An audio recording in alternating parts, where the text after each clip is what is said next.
this morning from his office at the state capitol, Kanawha County Delegate and Chairman of the West Virginia Democratic Party, Mike Pushkin. Mike, good morning. Good morning. Good to see you all. Glad I'd rather see you in person. When are you coming back to the Capitol? We'll be there tomorrow. We're back for the duration. I look forward to seeing you. All right, great. Well, Mike, the filing period for the May primary ended on Saturday. Democrats have 90 of 100, have candidates for 90 of 100 House delegate seats, 17 of 19 in the Senate, 5 candidates running for U.S. Senate. To start the comeback, number one, you got to get candidates. You did that this year. That's right. You got to get the players on the field if you're going to have any chance in the game. And we got people in the right position right now. And more importantly, we're giving voters choices. I will say, there are still, certificates of announcement coming in the mail. And we've had a historic surge of Democrats who've signed up. Unfortunately, the mail has also been historically slow in getting here to the state capitol. So there likely to be more. But as of right now, you're correct. We've got 90. We're contesting 90 of 100 House races so far, 17 of the 19 Senate races. I believe we have 22, because we have primaries in a lot of these races as well. It's 22 Democrats that are running for state Senate. I think 110 that we know of right now. Democrats running for House of Delegates. Over 45 Democrats running at a county level. You mentioned we have 5 Democrats running in the primary for United States Senate.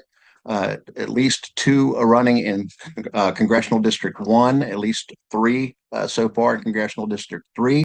So while the Republicans made a mistake and chose to close their primary and shut out independents and unaffiliated voters, our primaries are open. And more importantly, we're going to give voters choices up and down the ballot in our primaries. We're going to have some very exciting primaries in May as well.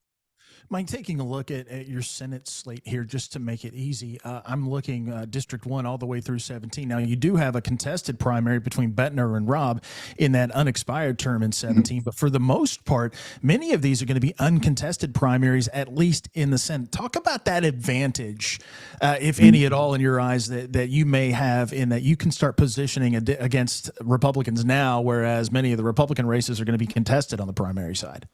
Actually, there are a few. I know of a few certificates coming, and there will be a few more contested primaries in the Senate. And we think that that's healthy. That gives voters choices as well. And then we'll know we will have a battle-tested candidate ready to go in the fall. And for those who have the luxury of not having primaries, they can raise money, attend as many public events as possible, get their names out there in other ways, and be ready to go in the fall. Either way, I think we have some very good opportunities, and people of West Virginia are going to have a lot more choices on the ballot, and that's good for West Virginia. It's good for democracy. Mike, how did you go about identifying races in the state where you go, we think we have, and I know you're going to say we think you can win them all, but we think we have a very good chance to win here. How did you go about identifying those races and then identifying good candidates to run in those races? Well, I'll just say this isn't a process that started a few months ago. This is a process that started really 3 years ago, 4 years ago, when we started working to rebuild the infrastructure of the county committees. And I'm happy to say we have very few counties right now where we don't have that infrastructure in place. But that's how you identify and recruit the best candidates. I mean, I'm sitting here in Charleston. I might not know who the best candidate for Mingo County is, but you know what? I have an excellent chair down in Mingo County, Johnny Nick Hager, and he was able to find not one but 2 women to step up and run for House of Delegates. We have that Senate district covered, actually a primary for that Senate district and Senate District 6. But that's how it works. We work with our counties, and we work with our people in different localities and municipalities to identify and recruit the best candidates. And we did incorporate some modern technology and a texting program and how to reach out to people. And there was a lot of just old-fashioned calling people up and asking them, a lot of that. But I think also what's at play here. And we were able to reach out to people and identify them in these ways. But I have to mention that there's also just a mood right now. There is a feeling that I'm getting from people. People are very frustrated with what they're seeing right now in their state government and nationally. with one party being so overwhelmingly in control, and just legislation that's coming through this building that a lot of people has a lot of people very upset. I can name a couple examples as far as like data centers being forced on communities that don't necessarily want them when they're usurping local control here in Charleston. That has a lot of people upset. Just the focus that the Republican supermajority has had on wedge issues, on social issues for so long, without really paying attention to the kitchen table issues that affect the day-to-day lives of West Virginia. That has people upset. And when people turn on, the national news and they see chaos in the streets of America, and they see a regime in Washington that instead of uniting the country is throwing gasoline on the fire, people are upset and they want to do something about it. Instead of sitting back and whining, and, clutching their hands, there are a lot of folks out there that want to do something about it. And we got in touch with these folks, and they're going to do something about it. They're going to be the change that they wish to see. And that's why we've had so many good Democrats put their name on the ballot to challenge some of these incumbents up here, especially up here at the Bad Idea Factory, also known as your state capitol, to challenge these folks because they deserve a challenge and they need to be challenged.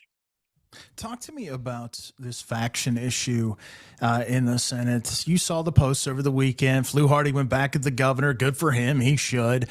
Talk to me, though. Does this faction issue in the Republican Party, how can you use that? How can Democrats We already use that to have their advantage?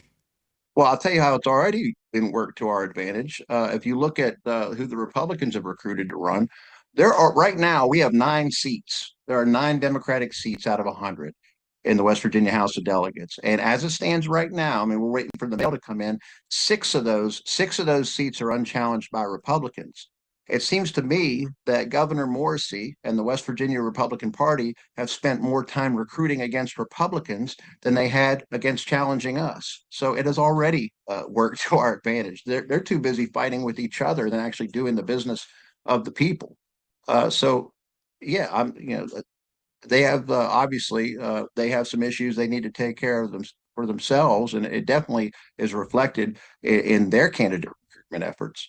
But I like where we are. And, something I failed to mention too. We have a record number of women who have stepped up and running for office on the Democratic side. I think there's still male coming in, but as of right now, I think we have over 60 women on the ballot. That could be a record.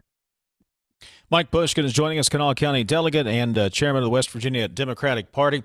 Mike, with all that said, the numbers still are – the odds are still against you right at the moment. So how do you approach – why do you like your odds? Well, because we have the people in play. If you look at some of these races, we don't just have names on the ballot. We have community leaders. We have several former delegates that are coming back, and they will come back. Linda Longstreth in Marion County. The former mayor of Huntington, Steve Williams, who was also a former delegate, also running to come back and join us again in the House of Delegates. We have just quality candidates up and down the ballot. I really like a lot of these matchups. I think we're going to make some significant gains in both chambers and restore some balance and sanity to state government. Any pause about somebody like Fluharty or John Williams? Look, I think their House seat is safe if they wanted it again, but they want to move over and move up into the Senate. Any pause that you may be giving up 2 safe House seats with that move? I don't see it that way. I think that what we're doing to do is improve the Senate by sending over 2 of our best delegates, and John Williams and Sean Fluharty.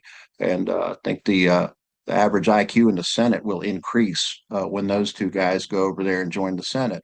So we plan on holding on to those. In fact, the Republicans didn't even recruit anybody so far that I've seen in House District 80, the one that Williams is leaving. So there's a Democratic primary there. So it's a safe bet that a Democrat will hold that seat. And we have an excellent candidate in House District 5 as well. And I think that both delegates Williams and Fluharty are going to be Senator Williams and Senator Fluharty, because I know how hard they work. And I know that they're very in tune with the people of those districts they're running in, and I like their chances. So, quick note: I'm looking here. I don't see a Republican unless something trickles in the mail on that side too. I don't see a Republican registered in 80. So there you go. Yeah, correct. He's They Mike. left an open seat open. He's They're Mike. too busy fighting with themselves. Yes. He's Mike. I was trying to intro you or outro you or just tell people who you are again. It's Mike Pushkin. People probably know who you are, don't they, Mike? Kanawha County Delegate, State Democratic Party Chair. Mike, we appreciate it. Best of luck in the upcoming election season, and we'll say hello at the Capitol tomorrow. Yeah. I'll say safe trip down here tomorrow, Dave. Appreciate it. Thank you. Mike Pushkin, State Democratic Party Chairman. Again, you can see the full list of candidates. It's over at the Secretary of State's website.